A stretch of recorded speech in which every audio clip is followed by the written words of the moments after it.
কল্যাণ শ্ৰীৰাম বিভাবাসা বাসা এতিয়া দুয়ো নিজ নিজ আসন গ্ৰহণ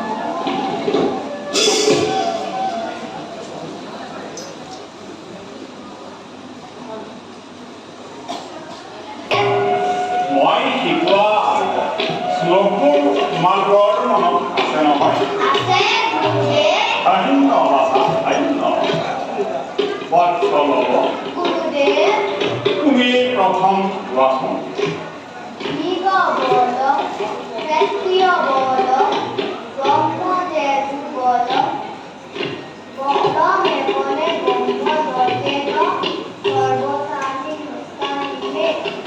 সুন্দৰ বৎসকুপ এই শ্লোকাৰ কোনে কৈছিল? নিশ্চয় সুন্দৰ বৎসলব এই শ্লোকাৰ কেতিয়া কৈছিল? নিশ্চয়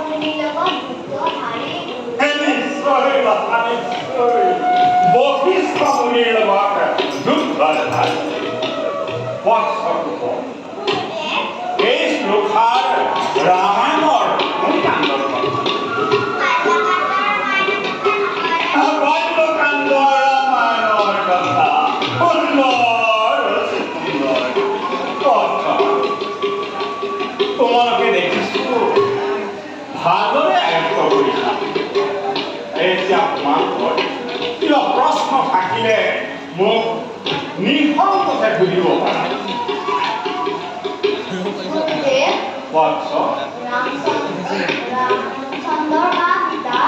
ৰামচন্দ্ৰ ৰজা সকলোৰে দুটা বাচা।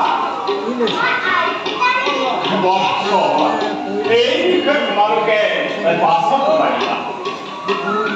এবাৰ বাচা তোমালোক ধৰিছা সত্য আৰু গুৰুত্ব।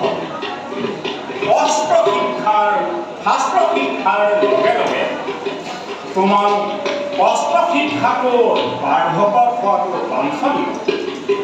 আজি অতদিনে তোমালোকক মই শিকাই অহা অস্ত্ৰৰ কৌশলসমূহ আজি মোৰ আগত প্ৰদৰ্শন পাৰিবা নহয় বাচা?